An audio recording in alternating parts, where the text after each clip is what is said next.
ꯁꯤꯒꯤ ꯅꯨꯃꯤꯠꯁꯤꯗ ꯀꯔꯤ ꯊꯕꯛ ꯌꯥꯎꯒꯦ ꯍꯥꯏꯕꯅꯤꯗ ꯆꯥꯛꯁꯦ ꯑꯩꯒꯤ ꯅꯨꯄꯥꯅ ꯊꯣꯡꯉꯝꯃꯤꯕ ꯈꯪꯉꯕ ꯌꯥꯝ ꯊꯨꯅ ꯐꯦꯡꯉꯨꯖꯣꯀꯣ ꯂꯨꯈꯥꯛꯁꯦ ꯀꯩꯗꯧꯕꯩ ꯐꯦꯡꯗꯣꯏꯕ ꯁꯨꯡꯐꯦꯡ ꯍꯦꯛ ꯐꯦꯡꯉꯔꯣꯏ ꯅꯪꯅ ꯅꯨꯡꯉꯥꯏꯅ ꯂꯩꯒꯦ ꯁꯤꯅꯤꯅꯦ ꯁꯨꯡꯐꯦꯡ ꯍꯦꯛ ꯐꯦꯡꯉꯣꯏ ꯁꯨꯡꯐꯦꯡ ꯍꯦꯛ ꯐꯦꯡꯉꯣꯏ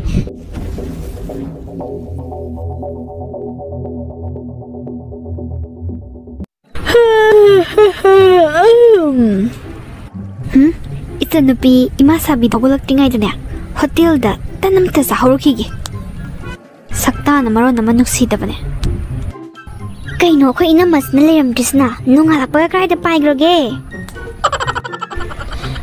마시기 모그지 세나보다네 아이세 용반도 강로이다바네 양 크라다니 파이 마다 세나보다네 아이세 타바가 모이라바네 나띠 농알아빠가 юм시다 레람드시부 마기 농알아빠기 타바 인강 맘도부 루살라마보 나띠 망고 누아이가도부 때려마 바잘라 아무때 이행우키게 까나기 메시아스노 아말라이스나 호렌 건나 이행하게 마우와이 데이버 하남때 이행우키게 아이 망고 누아이가세 때려마디 라이나 와이 파파 슬람제네 시디야 아이 미혼 강악도래 아이 미혼 강악도리바 뽕니반 마카이 따라시바우바 까라이드 레이노 마이시보 나띠 까나기 몽다 레이노 하이바니다 마시기 목세 빠나보다네 아이세 юм반 마캉어로이다바니 아이세 한다 할락스노 강내바 가시디 하우크레다 당강가 마이리엔 통바가다 남나바 헥 라우라다나 까야디 온통나 싸나크레 이네 탐바기 호텔치데 마밍 파자다 찰레헤 당강가 마이리엔 통바가 하우크레 하이마 아이디 가위드나 망고는 와이 슬람지네 아이세 이찬누피 이마사비도 허골라가네 아목대바 ꯉꯥꯡꯕꯗ ꯂꯣꯏꯔꯝꯃꯅꯤ 이서우스나 까리노 아목도이바 헤라 안강 마나 이건다 그래도 ngam도이노 아이세 마타가 하니 파르수 파트르수 삼 포이레 포이듯나니 긴 틸레 틴듯나니 콧둠 수레 수듯나니 얘라 그래도 왜게 아이세 아무런데디 마이 만남마 파르수 파트르수 앵건다 와까네 때 ngam바 야브로 용 판나바 떠러게 팅그래 뽕자 요그래 이스 산나이비 마세 한디 한비리에다나 아이디 할락트레나 커버다 하프기 부뚜르미니네 야호르빠다기 티 컹다바다다 헤 까리 왕강 상강노 아이세 나기 나카이 앙앙로 나띠 아이세 나카이 앙앙라 하이바니다 나나 앙이부 콘두부 아이세 까리 오이나 우라가 앙아이노 예 이는 만나 찰리바 사절리 잣도기 마똥이나 하이락바니 까이노 나띠 시다 라레 까이나가 하이기 하이로 헤 앙앙 까리 아이나 까리 리자 찾았 아히마 짤라바 나띠 낭나 앵원다 쏙 양 이마 사이스 까리기노 하이바니다 아이나 까이도 거르게 낭원다 까이노 리자 찾았 하이부 까이노 노안바가 망우와이 스니 강다바 마카이 욤통 쿠딩기 미왕앙바 짤루리 나트로 이나마기세 나띠 시부 마우아마기 잣가다바 리자 찾았로 아두나디 아이나 하이레이바 콘치다네 이나마 사범 톡테 마시디 아동 낭앙빠 타바네 헤 레사비 동감비 낭디 나미뚜 우리 나트로 와이 시트리 하이바세 노이디 시빠게도게 나띠 모우나 시타야디 까이나가 하이바 레이브로 모우 시부 로봇라 하이바니다 야호 팅나 하고라니 마시데시다 하강 와와 짠바 마카이 나띠 힝이 시부 에코이 각다로 힝이세 이몽스다 이베마 똥고 타봉 하이바세 너희는 마땡 빵나가다바니 모우세 로봇 나띠고 로봇 나띠 호 아이나네 레사비 칸게드나 레사비가 모우가 디마나바 칸게아로이 모우디 모우기 리츠 찾아 짰게다바 까이노 내 용다기 딱비tam비락트로 석시가 예민담나 이스 맛지나제 구멍마가 짱크레네 헤이 와락다비 늑삼나 토리분비 나코가 콧dum나 수절라디네 항모이 마니 내용반 강와이 어세 타와이다바 마탁 아니에수 강데 ngang hay kraba hayeng nang mo karam thok doi no engona di hay pasa gai ngang ye kari no to risibo kai ro le kai mamang dane ikai jap na sire dai di no ngalak baga khana baga chaina baga launa baga icha no pisu adu mangai hingsa bi ni imau no pisu ne adu mangai hingcha bi ni chap mane amana machin khumedana ama chu yau khumba ꯀꯔꯤꯅꯣ ꯑꯩꯒꯤ ꯂꯥꯏꯕꯛꯁꯤꯕꯣ ꯀꯔꯝꯕ ꯅꯨꯃꯤꯠꯇꯅꯣ ꯑꯩꯅ ꯏꯪꯅ ꯂꯩꯗꯣꯏꯁꯤꯕꯣ ꯎꯅꯕ ꯌꯥꯗꯕ ꯍꯨꯏ ꯍꯧꯗꯣꯡ ꯐꯥꯎꯕꯗ ꯂꯩꯃꯤꯟꯅꯔꯛꯑꯕꯗꯤ ꯅꯨꯡꯁꯤꯅꯩ ꯑꯩꯈꯣꯏꯒꯤꯁꯤꯅꯅꯦ ꯀꯝꯗꯧꯕꯅꯣ ꯈꯪꯗꯦ ꯗꯥꯏꯅꯣꯁꯔ ꯍꯥꯏꯕ꯭ꯔꯥ ꯀꯔꯤꯅꯣ ꯑꯗꯨꯒꯤ ꯁꯥꯗꯨꯅ ꯑꯣꯜꯂꯛꯄ꯭ꯔꯥ ꯈꯪꯗꯦꯗ ꯑꯩ ꯄꯦꯜꯂꯕꯅꯦ ꯑꯩ ꯊꯗꯣꯏ ꯅꯨꯡꯗꯥꯡꯒꯤ ꯆꯥꯛꯇꯣ ꯉꯟꯅ ꯆꯥꯁꯤ ꯆꯥꯛ ꯂꯥꯝꯃꯦꯅ ꯑꯩꯅ ꯊꯣꯡꯒꯠꯂꯝꯃꯕꯅꯦ ꯔꯥꯏꯁ ꯀꯨꯀꯔꯗꯅꯦ ꯑꯂꯨ ꯀꯩꯀꯥ ꯂꯣꯏ ꯉꯥꯟꯁꯤꯜꯂꯝꯃꯕꯅꯦ ꯏꯔꯣꯟꯕꯒꯤ ꯑꯩ ꯍꯦꯟꯖꯥꯡ ꯈꯔ ꯂꯩꯔꯛꯑꯒꯦ ꯑꯗꯨꯒ ꯆꯥꯅꯕ ꯇꯧꯔꯁꯦ ꯊꯤꯅꯕ ꯇꯧꯔꯝꯃꯣꯀꯣ ꯑꯁ ꯀꯅꯥ ꯑꯃꯨꯛ ꯂꯥꯛꯑꯕꯅꯣ ꯈꯪꯗꯦ ꯍꯨꯏꯁꯦ ꯄꯈꯣꯡꯗ ꯈꯣꯡꯉꯦꯕ ꯁꯥꯎꯒꯗꯦꯀꯣ ꯃꯌꯥꯝ ꯑꯩ ꯍꯦꯟꯖꯥꯡ ꯑꯝꯇ ꯂꯩꯔꯨꯈꯤꯒꯦ ꯅꯨꯡꯗꯥꯡꯒꯤ ꯆꯥꯛꯁꯦ ꯑꯩꯈꯣꯏ ꯏꯅꯝꯃꯅ ꯊꯣꯡꯕꯒꯤ ꯄꯥꯂꯤ ꯇꯥꯕꯅꯤ ꯑꯩꯈꯣꯏ ꯇꯥꯃꯣꯅ ꯊꯣꯡꯗꯣꯛꯑꯝꯃ ꯃꯥꯜꯂꯦ ꯑꯁ ꯍꯣꯔꯦꯟ ꯀꯣꯟ ꯐꯦꯡꯕꯗꯤ ꯑꯩꯅ ꯐꯦꯡꯗꯣꯏꯖꯥꯠꯂꯥ ꯏꯅꯝꯃꯅ ꯆꯥꯛ ꯊꯣꯡꯉꯗꯤ ꯑꯩꯅ ꯀꯣꯟ ꯐꯦꯡꯕ ꯑꯩꯅ ꯆꯥꯛ ꯊꯣꯡꯉꯒꯅ ꯏꯅꯝꯃꯅ ꯀꯣꯟ ꯐꯦꯡꯕ ꯇꯧꯕꯅꯦꯕ ꯑꯗꯣ ꯑꯩꯈꯣꯏ ꯇꯥꯃꯣꯅ ꯆꯥꯛ ꯊꯣꯡꯉꯝꯃꯕꯅꯤ나 ꯀꯣꯟꯁꯦ ꯏꯅꯝꯃ ꯃꯥꯏꯅ ꯐꯦꯡꯖꯔꯖꯅꯤ ꯑꯩ ꯐꯦꯡꯉꯔꯣꯏꯗ ꯃꯥꯅꯁꯨ ꯊꯣꯡꯕ ꯅꯠꯇꯕꯁꯤꯕꯨ ꯑꯁ ꯅꯨꯡꯉꯥꯏꯔꯦꯗ ꯉꯁꯤꯗꯤ ꯀꯣꯟꯒ ꯑꯃꯠꯇ ꯐꯦꯡꯉꯔꯣꯏ ꯆꯥꯛ ꯇꯣꯛꯄꯒ ꯈꯨꯠ ꯍꯥꯝꯇꯣꯛꯑꯒꯅꯦ ꯍꯤꯟꯗꯤꯒꯤ ꯚꯨꯠꯀꯤ ꯁꯤꯅꯦꯃꯥ ꯑꯃ ꯌꯦꯡꯒꯦ ꯈꯪꯅꯤ ꯏꯔꯣꯝꯕꯁꯤ ꯃꯣꯔꯣꯛ ꯁꯥꯃꯟꯈ꯭ꯔꯦꯅꯦ ꯅꯣꯏꯕꯣ ꯃꯍꯤ ꯅꯝꯅ ꯇꯣꯠꯀꯅꯨ ꯅꯕꯨꯛ ꯆꯥꯛꯀꯅꯤ ꯑꯁ ꯑꯩꯗꯤꯅꯦ ꯌꯥꯗ꯭ꯔꯦ ꯍꯧꯒꯠꯂꯤꯍꯦ ꯍꯩꯃꯥ ꯃꯈꯨꯠꯀ ꯍꯥꯝꯗꯣꯛꯑꯒ ꯆꯪꯈ꯭ꯔꯦꯅꯦ ꯂꯨꯈꯥꯛ ꯃꯌꯥꯝꯁꯤꯕꯨ ꯑꯩ ꯂꯣꯏꯁꯤꯜꯂꯨꯔꯣ ꯀꯥꯏꯅ ꯈꯜꯂꯤꯖꯥꯠꯂ ꯃꯥꯏꯁꯤꯕꯣ ꯀꯩꯃꯥꯟ ꯈꯜꯂꯤꯁꯤꯕꯣ ꯍꯥꯏ ꯇꯣꯝꯕꯤ ꯌꯥꯝ ꯊꯨꯅ ꯊꯣꯛꯂꯛꯎ ꯂꯥꯎ ꯂꯨꯈꯥꯛ ꯃꯌꯥꯝꯁꯤꯕꯨ ꯀꯅꯥꯅ ꯐꯦꯡꯗꯣꯔꯤꯒꯦ ꯑꯩ ꯐꯦꯡꯉꯣ ꯍꯥꯏꯔꯣ ꯑꯩ ꯐꯦꯡꯉꯣ ꯍꯥꯏꯔꯕ ꯑꯝꯇ ꯌꯥꯝ ꯊꯨꯅ ꯂꯥꯎ ꯀꯩꯅꯣ ꯏꯅꯝꯃ ꯆꯥꯛꯇꯨꯕꯨ ꯏꯅꯝꯃꯅ ꯊꯣꯡꯕ꯭ꯔꯣ ꯆꯥꯛꯇꯣ ꯏꯅꯝꯃꯅ ꯊꯣꯡꯕ ꯅꯠꯇꯕꯅꯤꯅ ꯏꯅꯝꯃ ꯑꯗꯨꯝ ꯐꯦꯡꯉꯣ ꯉꯁꯤꯗꯤ ꯑꯩ ꯁꯦꯔꯤꯌꯦꯜ ꯌꯦꯡꯕ ꯍꯧꯔꯦ ꯍꯣꯏ ꯆꯥꯛꯇꯣ ꯅꯪꯅ ꯊꯣꯡꯕ꯭ꯔꯣ ꯑꯗꯨꯗꯤ ꯀꯔꯤꯒꯤ ꯁꯦꯔꯤꯌꯦꯜ ꯌꯥꯝ ꯊꯨꯅ ꯂꯥꯎ ꯅꯃꯥꯏꯗꯨꯗꯅꯦ ꯀꯣꯜ ꯂꯨꯈꯥꯛꯁꯦ ꯊꯥꯗ꯭ꯔꯤꯉꯩꯗꯅꯦ ꯌꯥꯝ ꯊꯨꯅ ꯂꯥꯎ ꯍꯥꯏꯁꯤꯅꯦ ꯏꯁ ꯀꯩ ꯋꯥꯉꯥꯡ ꯁꯉꯥꯡꯅꯣꯅꯦ ꯏꯅꯝꯃ ꯃꯤꯒꯤ ꯃꯃꯥꯏꯗꯕꯨ ꯀꯣꯜ ꯂꯨꯈꯥꯛꯅ ꯊꯥꯒꯦ ꯍꯥꯏꯔꯤꯁꯤꯕꯨ ꯅꯣꯏ ꯅꯄꯥꯝꯗ ꯉꯥꯡꯅꯔꯛꯄ ꯋꯥꯗꯣ ꯑꯩꯈꯣꯏ ꯌꯨꯝꯁꯤꯗꯗꯤꯅꯦ ꯉꯥꯡꯕꯤꯔꯛꯀꯅꯣ ꯌꯥꯝ ꯍꯩꯅꯗꯦ ꯇꯥꯕꯗ ꯌꯨꯝꯂꯣꯟ ꯀꯩꯔꯣꯟꯅꯕꯅ ꯇꯥꯈ꯭ꯔꯒꯅꯦ ꯏꯅꯝꯃ ꯀꯩꯅꯣꯝ ꯈꯜꯂꯅꯤ ꯇꯨꯀꯠꯆꯕ ꯋꯥꯉꯥꯡ ꯁꯉꯥꯡ ꯃꯤꯒꯤ ꯃꯃꯥꯏꯗꯕꯨ ꯀꯣꯜ ꯂꯨꯈꯥꯛ ꯊꯥꯒꯦꯗꯤ ꯀꯩꯅꯣ ꯀꯩ ꯋꯥꯉꯥꯡ ꯁꯉꯥꯡꯅꯣ ꯍꯥꯏꯕꯅꯤꯗ ꯐꯖꯅ ꯍꯥꯏꯕꯗꯗꯤ ꯌꯥꯗ꯭ꯔꯕꯅꯤꯅ ꯍꯥꯏꯔꯛꯄ ꯇꯥꯕꯅꯦ ꯁꯤꯒꯨꯝꯕ ꯋꯥꯁꯦ ꯅꯪꯗꯤ ꯅꯃꯥꯏꯁꯨ ꯏꯀꯥꯏꯕ ꯈꯪꯗꯦꯗꯣ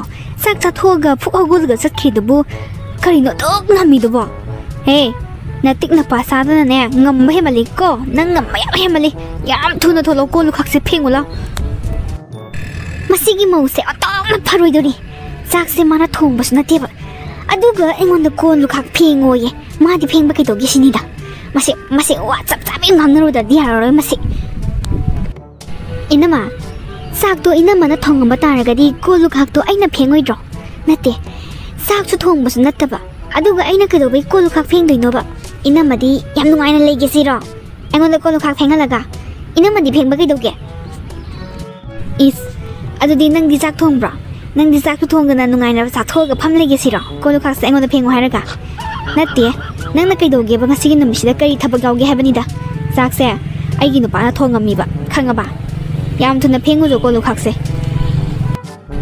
ꯀꯩꯗꯧꯕꯩ ꯐꯦꯡꯗꯣꯏꯕ ꯁꯨꯡꯐꯦꯡ ꯍꯦꯛ ꯐꯦꯡꯉꯔꯣꯏ ꯅꯪꯅ ꯅꯨꯡꯉꯥꯏꯅ ꯂꯩꯒꯦ ꯁꯤꯅꯤꯅꯦ ꯁꯨꯡꯐꯦꯡ ꯍꯦꯛ ꯐꯦꯡꯉꯣꯏ ꯍꯦ ꯂꯩꯁꯥꯕꯤ ꯇꯧꯉꯝꯕꯤ ꯈꯪꯂꯤꯗꯅ ꯅꯪ ꯑꯥꯏ ꯍꯛꯆꯥꯡꯗꯒ ꯐꯥꯏꯔꯒ ꯏꯟꯕꯤꯒ ꯇꯧꯏꯅꯦ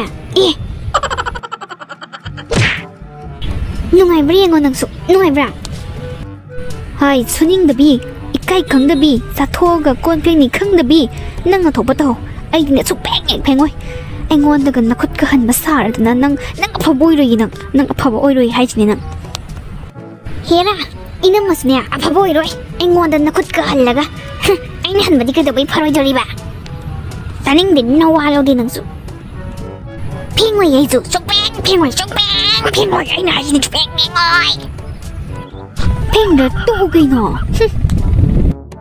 ꯇꯨꯝꯃꯝꯗꯥꯏꯁꯤꯗꯅꯦ ꯀꯣꯜ ꯂꯨꯈꯥꯛ ꯐꯦꯡꯕꯒꯤ ꯑꯣꯏꯔ ꯃꯥꯜꯂꯦ ꯑꯁꯤꯒꯤ ꯗꯥꯏꯅꯣꯁꯔ ꯑꯅꯤ ꯑꯁꯦ ꯆꯥꯛꯈꯨꯃꯥꯡꯗ ꯃꯩ ꯀꯥꯝꯅꯔꯤꯁꯦ ꯑꯣꯟꯊꯣꯛꯄꯅꯤꯗꯀꯣ ꯑꯩꯒꯤ ꯂꯥꯏꯕꯛꯁꯦ ꯏꯃꯧ ꯅꯨꯄꯤ ꯐꯪꯉꯦꯅꯅꯦ ꯅꯨꯡꯉꯥꯏꯕꯒꯗꯤ ꯍꯥꯏꯔꯨꯔꯅꯨ ꯏꯆꯥ ꯅꯨꯄꯤꯁꯨ ꯃꯉꯥꯏ ꯏꯃꯧꯁꯨ ꯃꯉꯥꯏ ꯆꯞ ꯃꯥꯟꯅꯩ ꯀꯔꯤꯅꯣꯅꯦ ꯑꯅꯤꯁꯤꯕꯣ ꯎꯅꯕ ꯌꯥꯗꯕꯁꯤꯕꯣ ꯅꯠꯇꯦ ꯀꯣꯟꯗꯣ ꯀꯣꯛ ꯐꯦꯡꯃꯤꯟꯅꯕꯗꯤ ꯀꯔꯤ ꯇꯧꯒꯦ ꯍꯥꯏꯕꯅꯤꯗ ꯏꯆꯥ ꯅꯨꯄꯥꯅꯅꯦ ꯐꯔꯛ ꯑꯃ ꯇꯥꯁꯜꯂꯨꯔꯦꯅꯦ ꯀꯔꯤ ꯇꯧꯕꯒꯤ ꯆꯥꯛ ꯊꯣꯡꯉꯨꯔꯤꯅꯣꯕ ꯃꯥꯕꯣ ꯃꯥꯅ ꯆꯥꯛ ꯊꯣꯡꯉꯝꯗ꯭ꯔꯗꯤ ꯈꯟꯅꯔꯝꯃꯔꯣꯏꯗꯕꯅꯤꯁꯦ ꯑꯣꯟꯊꯣꯛꯄꯅꯤꯗꯀꯣ ꯑꯩꯅ ꯐꯦꯡꯗꯣꯏꯅꯦꯕ ꯁꯤ ꯀꯣꯜ ꯂꯨꯈꯥꯛꯁꯦ ꯑꯁꯨꯃꯥꯏꯅ ꯐꯔꯛ ꯇꯥꯕꯁꯤꯡꯁꯦ ꯑꯩꯒꯤ ꯁꯔꯨꯛ ꯑꯗꯨꯝ ꯑꯣꯏꯔꯕꯅꯤ ꯂꯩꯁꯥꯕꯤ ꯑꯩꯕꯨ ꯀꯣꯜ ꯂꯨꯈꯥꯛ ꯐꯦꯡꯉꯨ ꯀꯥꯏꯅ ꯑꯗꯨꯒ ꯃꯥꯅ ꯅꯨꯡꯉꯥꯏꯅ ꯂꯩꯒꯦ ꯁꯤꯅꯦꯕ ꯑꯩꯒꯤ ꯂꯩꯁꯥꯕꯤꯒꯤ ꯄꯨꯟꯁꯤꯁꯦ ꯃꯥꯅ ꯑꯁꯨꯛ ꯌꯥꯝ ꯌꯦꯡꯁꯤꯜꯂꯤꯁꯦ ꯀꯔꯤꯒꯤꯅꯣ ꯅꯠꯇꯦ ꯆꯥꯛ ꯊꯣꯡꯕꯁꯨ ꯅꯠꯇꯦꯕ ꯃꯥꯒꯤꯁꯦ ꯆꯥꯛ ꯊꯣꯡꯉꯒꯗꯤ ꯑꯩꯅ ꯀꯣꯜ ꯂꯨꯈꯥꯛꯇꯣ ꯐꯦꯡꯕꯤꯔꯣꯏꯗ꯭ꯔꯕ ꯇꯥꯃꯣꯅ ꯆꯥꯛ ꯊꯣꯡꯉꯝꯃꯦ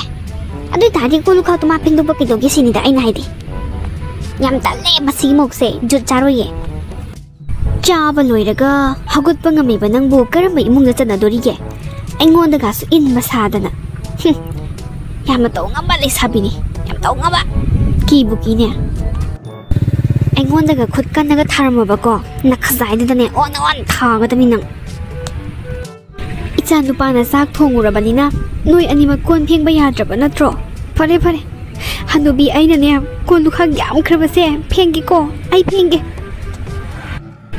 ꯏꯃꯧ ꯅꯨꯄꯤ ꯏꯆꯥ ꯅꯨꯄꯤ ꯂꯩꯕ ꯑꯩꯒꯤ ꯂꯥꯏꯕꯛꯁꯦ ꯑꯣꯟꯊꯣꯛꯅ ꯐꯈ꯭ꯔꯕ ꯗꯥꯏꯅꯣꯁꯔ ꯉꯥꯛꯇꯅꯤ ꯃꯌꯥꯗꯒꯤꯅꯦ ꯃꯩ ꯀꯥꯝꯅꯔꯤꯕ ꯍꯩꯃꯥ ꯀꯔꯥꯏ ꯆꯠꯂꯣꯏꯅꯣ ꯎꯗꯕ ꯌꯥꯝ ꯀꯨꯏꯔꯦ ꯍꯣ ꯑꯩꯈꯣꯏ ꯃꯥꯅꯅꯦ ꯑꯔꯤꯕꯤ ꯌꯨꯝꯄꯥꯟ ꯈꯪꯗꯕꯤꯅꯅꯦ ꯀꯣꯏꯂꯥꯎ ꯂꯥꯎꯋꯦ ꯈꯥꯡ ꯉꯝꯗꯗꯅ ꯊꯣꯛꯂꯛꯏꯅꯦ ꯃꯄꯥꯟꯗ ꯀꯗꯥꯏꯗꯅꯣ ꯆꯪꯉꯒ ꯍꯣꯇꯦꯜ ꯑꯃꯗꯅꯦ ꯑꯆꯥꯄꯣꯠ ꯆꯥꯔꯨꯒꯦꯅ ꯆꯪꯉꯛꯏꯅꯦ ꯊꯣꯛꯂꯛꯏꯅꯦ ꯁꯣꯔꯤ ꯑꯩꯈꯣꯏ ꯃꯥꯅ ꯑꯔꯤꯕꯤ ꯍꯥꯏꯕꯗꯤ ꯈꯔ ꯑꯃꯨꯛ ꯐꯩ ꯑꯩꯈꯣꯏ ꯃꯥꯗ ꯅꯠꯇꯅ ꯂꯩꯀꯥꯏ ꯍꯨꯞꯈꯩꯅꯦ ꯑꯩꯉꯣꯟꯗ ꯑꯔꯤꯕꯤꯁꯤꯅꯕꯨ ꯑꯃꯨꯛ ꯇꯣꯏꯕ ꯑꯩꯅꯅꯦ ꯆꯨꯔꯨꯡꯉꯣꯅꯅꯦ ꯂꯥꯎꯔꯝꯕꯅꯦ ꯈꯣꯏꯗꯧꯒ ꯁꯥꯎꯅꯤꯡꯒꯅꯤ ꯈꯪꯉꯕ ꯑꯔꯤꯕꯤ ꯑꯩꯒꯤ ꯄꯨꯟꯁꯤꯁꯦ ꯑꯁ ꯌꯥꯝ ꯋꯥꯏ ꯍꯤꯡꯕ ꯀꯩꯝ ꯈꯜꯂꯨꯅꯨꯁꯦ ꯃꯁꯛ ꯊꯤꯕꯁꯨ ꯅꯠꯇꯦ ꯃꯥꯏꯅꯅꯦ ꯂꯥꯛꯆꯅꯤ ꯅꯪꯒꯤ ꯃꯇꯝ ꯑꯃ ꯃꯔꯤꯡꯅ ꯁꯥꯕ ꯆꯐꯨ ꯅꯥꯝꯃ ꯍꯥꯡꯗꯦꯅ ꯍꯥꯏꯅꯔꯤꯗꯨꯗꯤ ꯍꯦꯔꯥ ꯅꯨꯄꯥ ꯌꯥꯝ ꯐꯪꯗꯕꯩ ꯇꯥꯏꯞꯇ ꯅꯨꯄꯥꯗꯤꯅꯦ ꯕꯥꯔꯤꯗ ꯂꯩ ꯀꯩꯅꯣ ꯑꯩꯅ ꯄꯥꯝꯗꯕꯗꯣ ꯎꯕꯗ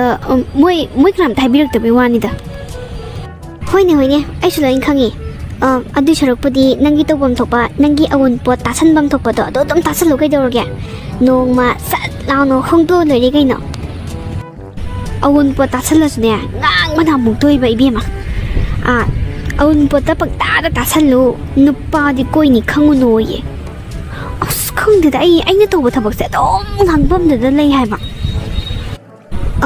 ꯀꯔꯥꯏ ꯆꯠꯂꯤꯅꯣ ꯅꯪꯕꯣ ꯅꯪꯗꯤ ꯑꯗꯨꯒꯤ ꯐꯨꯔꯤꯠꯇꯣ ꯌꯥꯝ ꯄꯥꯝꯖꯕ ꯃꯥꯜꯂꯦ ꯉꯛꯁꯝꯗ ꯊꯧꯔꯤ ꯄꯨꯟꯕꯤꯗꯣ ꯚꯤꯗꯤꯑꯣꯁꯦ ꯍꯧꯕꯗꯒꯤ ꯑꯗꯨ ꯑꯗꯨꯝ ꯂꯤꯠꯄꯗꯅ ꯍꯧꯖꯤꯛ ꯐꯥꯎꯕ ꯂꯤꯠꯂꯤ ꯐꯔꯦꯅꯦ ꯅꯪꯕꯨ ꯀꯔꯥꯏ ꯆꯠꯂꯣꯏꯅꯣ ꯑꯩꯈꯣꯏꯗꯤ ꯄꯥꯝꯈꯤꯕ ꯄꯣꯠꯁꯦ ꯁꯤꯗꯒꯤ ꯍꯣꯡꯒꯟꯗꯦ ꯄꯨꯛꯅꯤꯡ ꯑꯅꯤ ꯂꯣꯡꯗꯦ ꯍꯥꯏꯇꯥꯔꯦ ꯏꯇꯥ ꯍꯣꯏꯗꯧꯅ ꯁꯝꯅ ꯍꯥꯏꯔꯕꯗ ꯑꯩꯈꯣꯏꯁꯦ ꯌꯥꯝ ꯊꯤꯅ ꯂꯣꯌꯦꯜ ꯑꯣꯏꯕ ꯍꯥꯏꯇꯥꯔꯦ ꯑꯗꯨꯅꯅꯦ ꯄꯥꯝꯈꯤꯕ ꯄꯣꯠꯁꯦ ꯑꯗꯨꯝ ꯆꯥꯔꯤꯁꯦ ꯁꯤꯡꯖꯨ ꯂꯩꯔꯨꯕꯅꯦ ꯆꯔꯥ ꯋꯥꯟꯒꯦꯅ ꯉꯁꯥꯏꯗꯣ ꯆꯦꯡ ꯆꯪꯗꯅ ꯆꯥꯛꯇꯣ ꯆꯥ ꯌꯥꯗ꯭ꯔꯕ ꯅꯨꯡꯊꯤꯟꯗ ꯈꯔ ꯀꯥꯝꯈꯠꯂꯦ ꯑꯩꯈꯣꯏ ꯃꯥꯅ ꯑꯗꯣ ꯆꯔꯥ ꯋꯥꯟꯅꯕ ꯁꯤꯡꯖꯨ ꯂꯩꯔꯨꯕꯅꯦ ꯑꯗꯣ ꯑꯩ ꯆꯪꯈ꯭ꯔꯒꯦꯀꯣ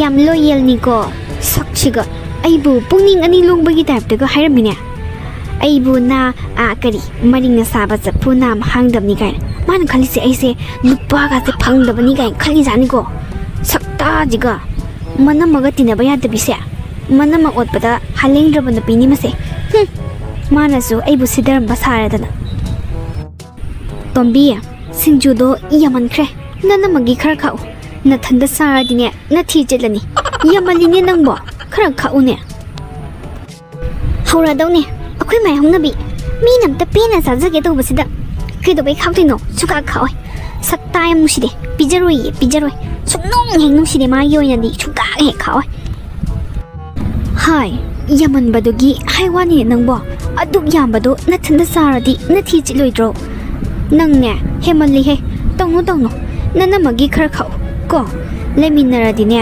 ꯆꯥꯃꯤꯟ ꯊꯛꯃꯤꯟꯅꯒꯗꯕꯅꯤ ꯑꯗꯨꯃꯥꯏꯅ ꯁꯨꯝ ꯇꯧꯔꯗꯤ ꯀꯔꯝ ꯀꯥꯟꯗ ꯅꯨꯡꯁꯤꯅꯔꯛꯇꯣꯔꯤꯒꯦ ꯑꯗꯨꯝ ꯗꯥꯏꯅꯣꯁꯔ ꯑꯣꯟꯕ ꯇꯥꯕ ꯅꯣꯏ ꯑꯅꯤꯃꯛ ꯀꯣ ꯀꯩꯗꯧꯕꯩ ꯄꯤꯖꯗꯣꯏꯅꯣ ꯄꯤꯖꯔꯣꯏ ꯑꯩꯅ ꯂꯩꯔꯨꯕꯅꯤ ꯑꯩ ꯂꯣꯏ ꯆꯥꯅꯤ ꯆꯤꯠꯀꯦ ꯆꯤꯠꯁꯅꯨ ꯆꯤꯠꯂꯣꯏ ꯇꯣꯛꯁꯅꯨ ꯑꯣꯇꯨ ꯂꯩꯔꯤ ꯃꯥꯁꯨꯅꯦ ꯑꯌꯨꯛ ꯉꯟꯇꯥ ꯍꯧꯒꯠꯂꯒ ꯇꯟ ꯆꯥꯕ ꯌꯥꯝ ꯆꯠꯄꯅꯦ ꯃꯊꯟꯇ ꯆꯥꯔꯤ ꯅꯠꯇ꯭ꯔꯣ ꯂꯩꯔꯛꯑꯒ ꯄꯨꯟꯅ ꯆꯥꯃꯤꯟꯅꯕꯗꯤ ꯀꯩꯗꯧꯒꯦ ꯃꯥꯅ ꯃꯊꯟꯇ ꯆꯥꯕꯗꯤ ꯌꯥꯔꯒ ꯑꯩꯅ ꯀꯩꯗꯧꯕꯩ ꯆꯥꯕꯗꯤ ꯌꯥꯔꯣꯏ ꯁꯨꯡꯄꯤ ꯍꯦꯛ ꯄꯤꯖꯔꯣꯏ ꯏꯃꯥ ꯑꯩꯅꯦ ꯄꯤꯖꯔꯣꯏ ꯍꯥꯏꯁꯤꯅꯦ ꯏꯃꯥ ꯌꯦꯡꯉꯨꯅꯦ ꯃꯁꯦ Masidi Singjuse Sadi Janing Kreda Sakumda Isinkan by Hector Sansalage Adugania Gaurak Prayangaki Gaurati Panida Singjuse Yam Saning me abo How Yam how do male Mana Zari Kuzazine Manam Sine As Gaurak Dinisi and Nonse I see Zakum Sasane Haradi Kita go road in the pigeoning idea. Massimo Parodori Massi and Nonze. Nati, Markisibu Udrazalo, Sinju Namnabo Honoring Ida.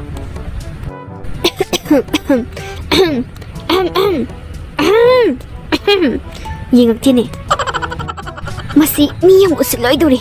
Heck the high together. Down in the Tassana Geneva. Sigumba Tassana the Bamisina, Panama Hodos Oiler. Mana say Pongzanine. Locks han gi khong kai dok changai no khang de sung no ne no khala ro singju mu sa gi harak na bani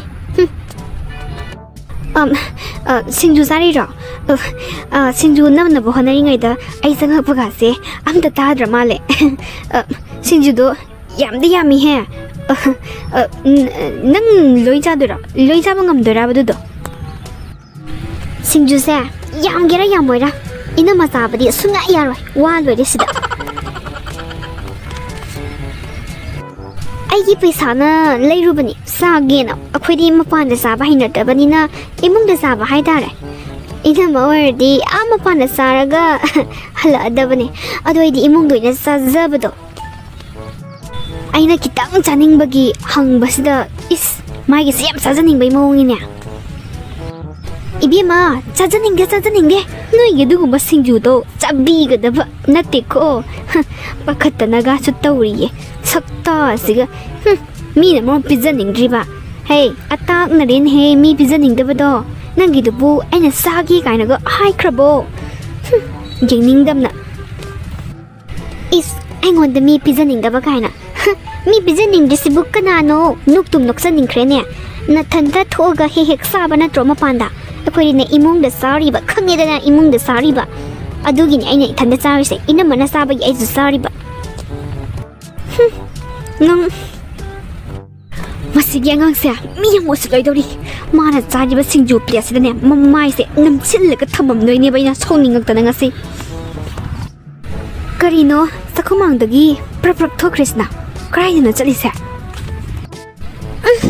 Manam Sidi Ariba Nineshi I am so quite above the net, starting a tiny night and hector to let on the pot.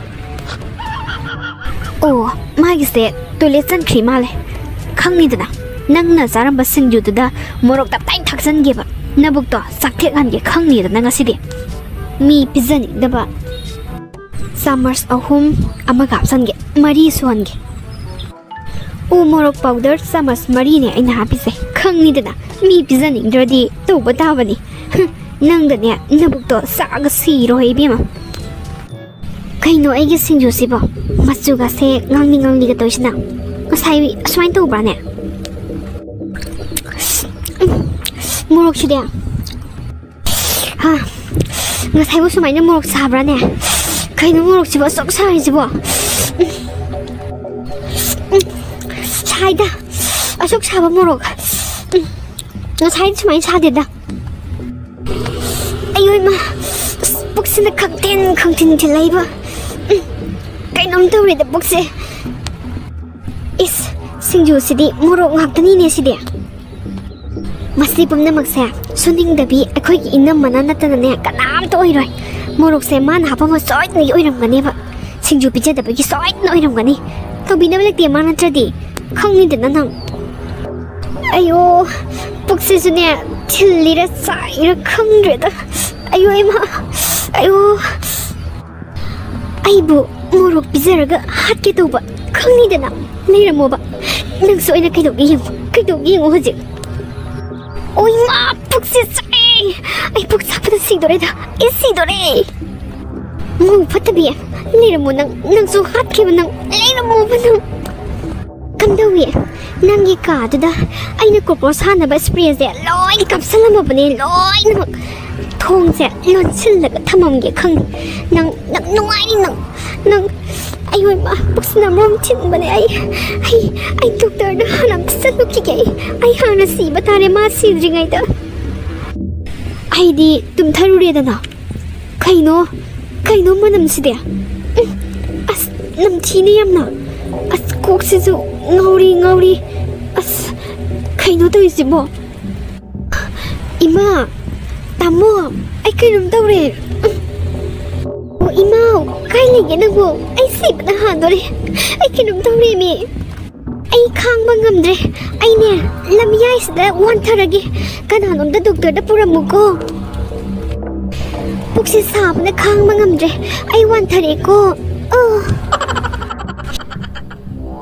makhoi animak hospital da punna pukhatlami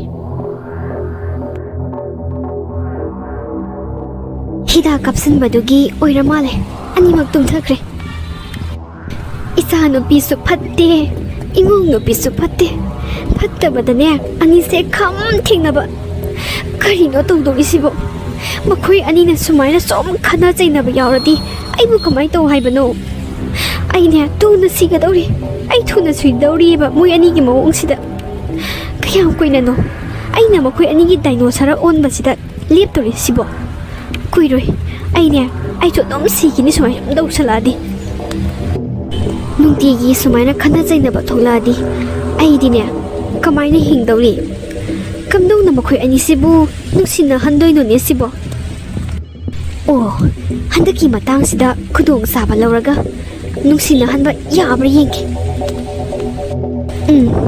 oida padaba kharadi haijin batare aikhoi bema do yara roi haire e doctor na sakhau do yadra male kuira roi haire doctor na matam tha hore ne nangbo ima kokse ngauri adom tawraga leire karino aina hojikta dialogue ama haigi bedo tahudra jalo mo ima kai haibano ai kaimda tahudre kuse ngaurabanina amum tarang chaleba as dialogue se amuk makoktagi haiba taraba ai khoi ibema do doctor na ne yara roi hai hore doctor na matam tha hore haiba chakhau do yadra male doctor na pangkui roi tha ama mutang hingkini na haire ai kai du banu khangre imana ne wafam se mangon da su khangan ningte nang na su haidok kano ima se mathayam na sare aswai bukta challaga ne santi tiruge ai aswai da potharuge ko nang su potha kai no ai sebo ai khoi ibe mabu koi na hing na roi haiba masipuna makse ai na thogan bang haktani ai na morok to yamna hapchalu badagi sakhau to yadriba soidana oiganeba ai se yam phatta bachani ai kai dogani hoji ai kai dodoino ba ai yamna ninga maktheda ai na kai dobagi morok habloino ba ai se yam phatta ba mini da ai kai dodoino hoji tombi nangdi nasadu khara nungairabra kamain tawre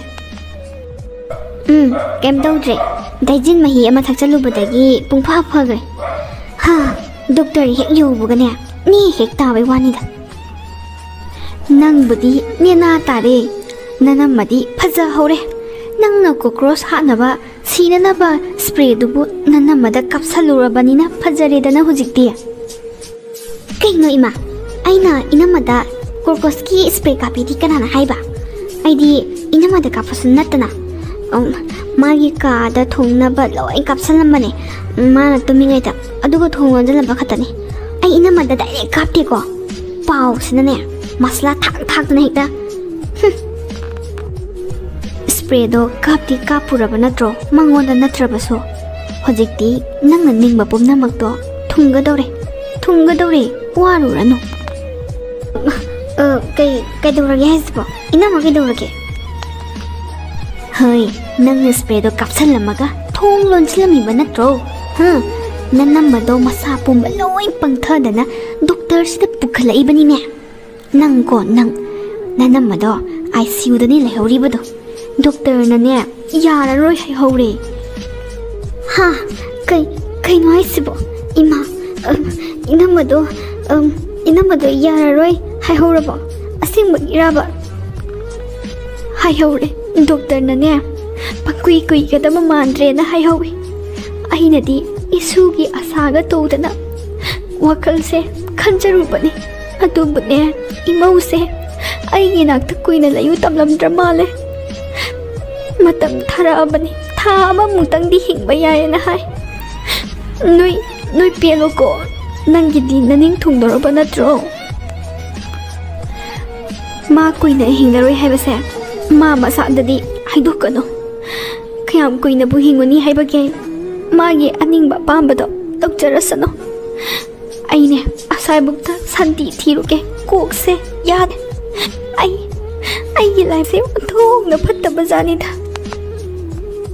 Inama karino thariba pausibo. Inama ayam lankre nama. Inama kuina hinglaroi haiba. Ai hujiki dogani. Ai kidudaino. Doctor da pukhatna rubadagi aikhoigi imungse santi leikol olehe. Kaya da awona purakraba. Ngarang doctor da ahing le ubagi isase ihai na de. Irub dulu jathoge. Aise yam pattaba manama. Aigi haktaktagi ichan nupi punchi lohen gadore. Aise yam pattaba manama. Inama na singju janingdana aigi nakta sangakpado. Aina khangna khangchinadaba sakibane. Inama ayam ningamaktre. Inama ay lale ay tasingna lale inama. Ay yam nungairaktre. Ikoi ibemagi punsi loidoribase aina maram oiraganiko. Kaino chakumangda sak thongge tawriro magisibo. Chak lama jala. Ayoina thongbirage. Thabak amta yaholaroi. Ay yam nungairaktreda. Ibema zakto inama thongage. Ngai khuo. Inama nanga ikhoiga loina doise. Tha ama khata ngairabani ko. Inama ipunsido. Patraba machanai ne loihan gadore. Inama nang engonda waruganu ko. Aise yam pattaba machanupine. Tialaba matam kharasida. Inama na pamsaba. Inama na nungaigadaba khudingmakto. Machanaina loinamak pangthokani. Tombi inama jak thongbirage.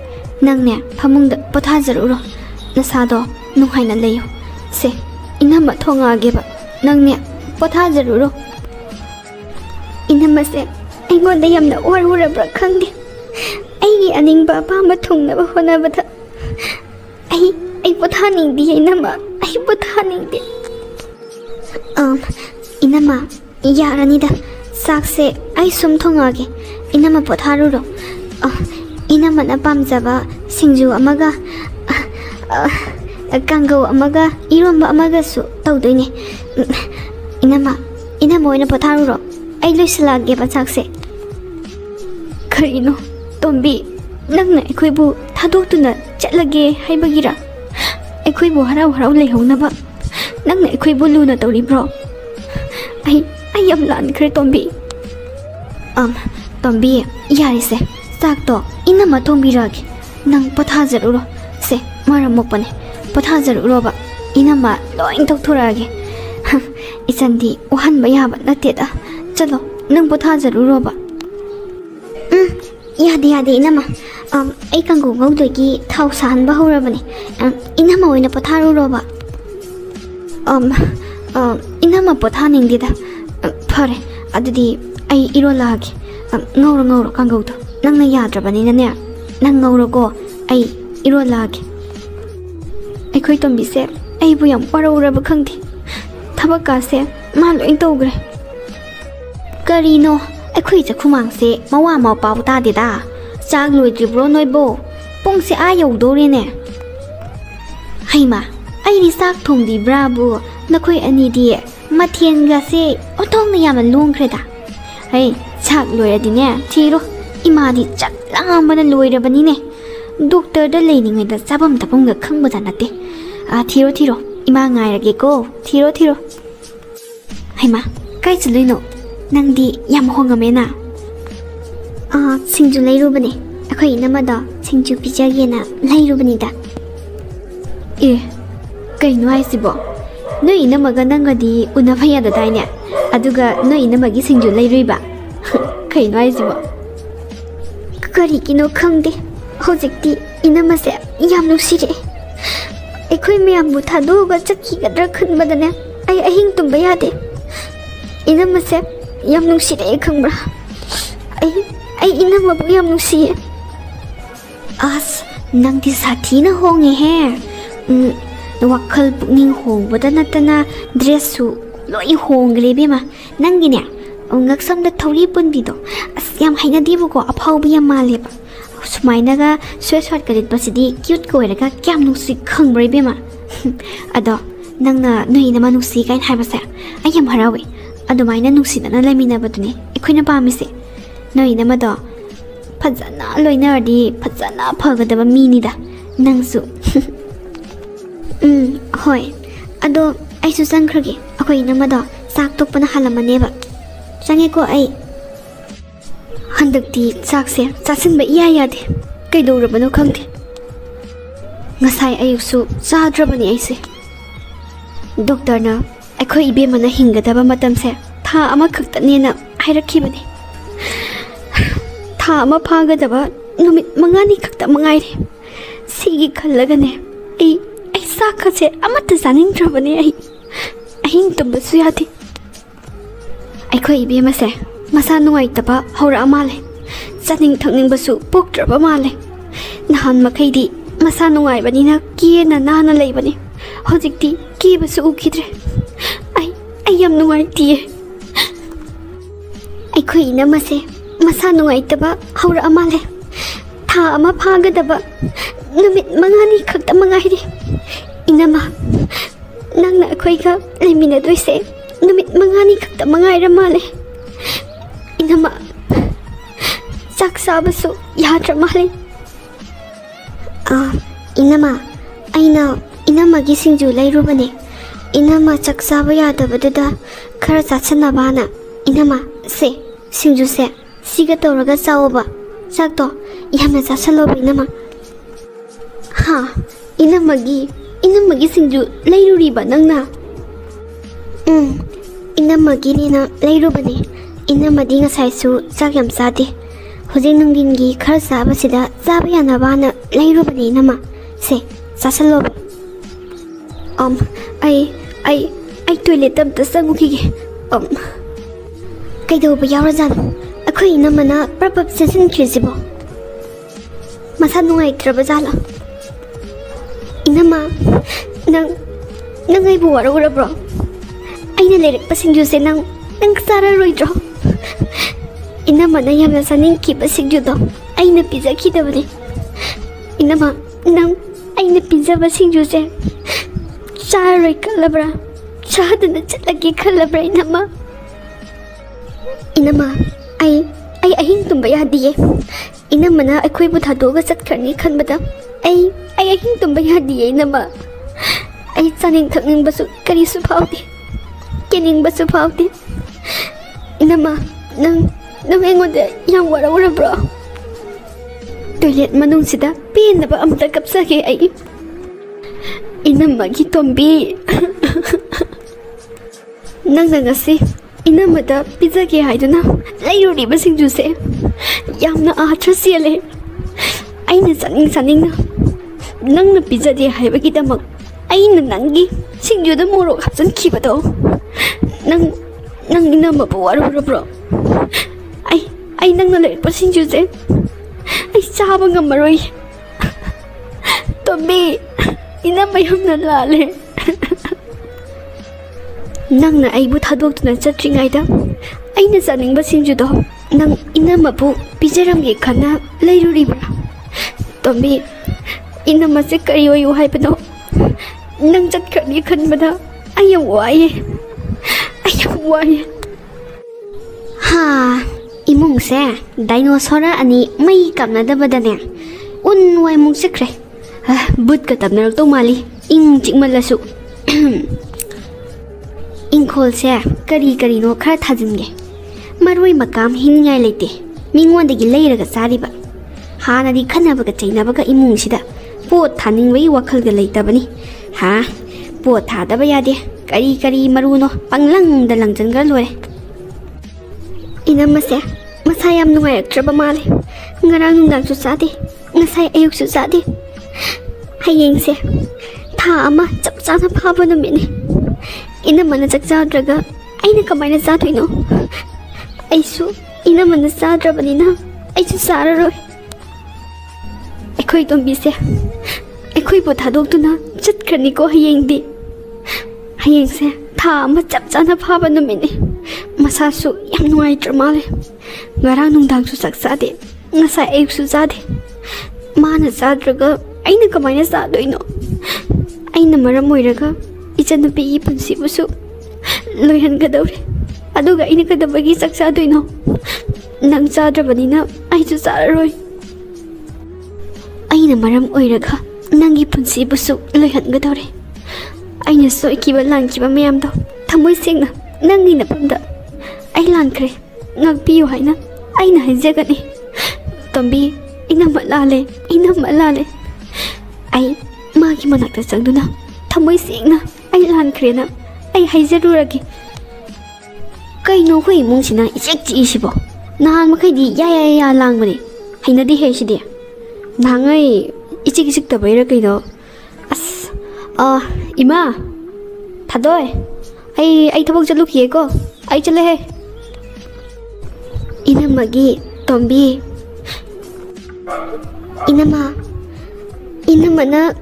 inamagi Tombi kurakpado ai nungti numit khudingi taninge inama ngasi na loihangano ai nungti numit khudingi inamagi khonjel taninge inamagi Tombi inamana sune inamagi Tombi ahainane nungti numit khudingi kauninge inamana su inama nang ai bu thadokduna chatkhinuba inama ai nang bu yam nungsiye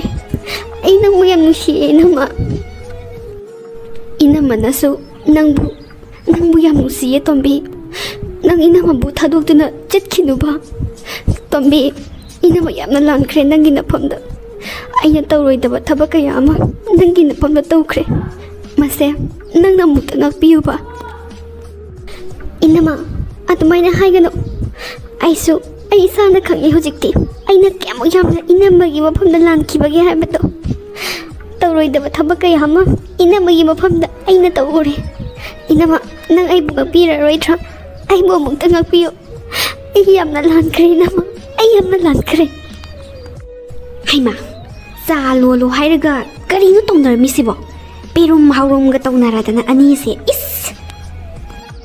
oh ai khange makoi anina perum haurum ga tongna prem ga pokthadana tawise ataygi oiroi machanupi asina su manama se sirani na khalamgani manama sina su machanupi ase sirani na khalamgani adunani aina haidoktabida sumaina som thammadine khara lairadi angau layeng sangda pudaba yaroi anima nongti numit khudingi thawai nuai tabai type dum lairabanina ai haidokdaba yararoi hai karino mi nakhoi anina tawidubo ha is mamittagi mapiga tanadana nati karino haibane tawidubo ima kaishu tawdida ima gi zado ai lolage ima ngakta ngayugo Tombi nang ngakta putharamo aine ima gi sa lolugi aduga nangsisu porake inama ai oina lolurage inama pothabiramo inamagi Tombi nangse yamna pamuidako odongna pamukhredako inama nang kapkano inama. Ay nalan kibadagi thokiba thokdok ngaktani. Masi pumnamakse ay ki iral ngaktani. Inama ipunsido ay na manghanbaga chap manare. Ay si ampattaba mine inama. Hay yare nakoi animak kapatu. Nabani na chaka chanadrisidi sigi oire. Ay na takbalangda nakoi animak thuredana. Hay nakoi ani sum kapagalayadine. Amu doctor dane ngawbagi layeng nani. Ngasidi ay asengba sumbado nakoi anigi nafamda imana hairaki. Nabani se nungsina naba honabada imana tawkiba ngaktani. Hey tombi nanamase kaisu tawdene masa. Aina nanamase siranina haijanbadine. Adugane mau nachanupise asisu kaisu tawdrabanine. Aina siranina haijallaga nakoi animakse minungsi poknahanbagi wanida. Adu natradi nakoi anidi dinosaur adum olaga laidoraba. Nabanina onjannaraga mai kapnabado imagi kokse sake tawine. Hey ima se punsi tienge tawine. Nakoi anigi laimanda. Adu hujikti nakoi ani yamna nungsinare Shitagidi adom nungsinaradauni ko. Kaino haise? Akoi inamase siraroi hairoi ma.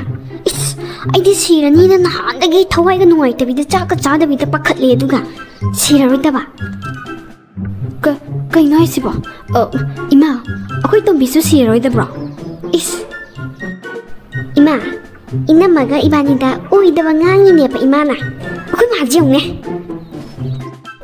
Hey, oidaba ngange kaidogi haibano hanagi adumaina dinosaur olaga onjannaraga mukamnagi haibro noyani.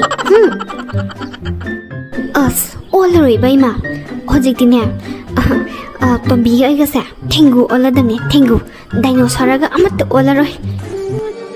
Inama ai inama bu yam nungsi ai bu thadoga chatkino inama aidi inama sirani pakhatana ne ahinga se tomde saka se sabiyadabine mi aidi thawai yam waruramne inama sidagidi nungsinana hinga seba koinama ai sune imana nang sirani hayana ne mangonda ahing hogolaga kapine khangaba karam khangandabida saka sabiyadi tumbasadi hojiktine nangse yam nungsire inamana akhoi miyoibase asiba masa ngaktane hingingai matam kharasida awatapa hangto hangjin tongnadana nungaina ne hingminase asiba masang hantane nongmadi loinamak taimang panse thadoma chakkidoine aduna hingiye matam kharasida yam nungsinana hingminase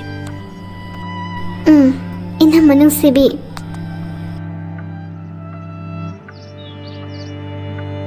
ngasi haiba numisidagi ibani dinosaur olaroisiko onjannaraga ne mai kamnararoiseba ko ngasi haiba numisidagidi machanupi hingsabi manama hingsabigi role do huntoga ne thengu olase nama thengu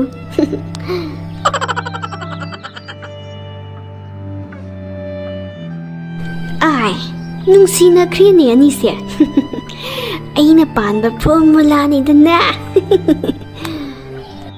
dinosaur haibra dinosaur haibra adudagi thengu on kre mayam ima dinosaur haibra nate ko nangi ne covid ki matam da su sanitizer dubu sanitizer kai chakhargen to budo torokano akoi mane beran ne ba inama migi imarabi me mama ga ne sanitizer kai chakhargen to ine mi pilam ni khangaba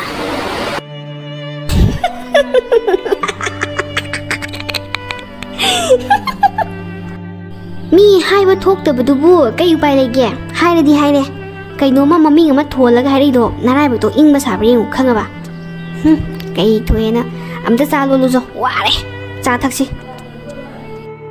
ina magaiga lolurage akhoi tombiga aiga lolage yam hauna lolake ma hauna thaksi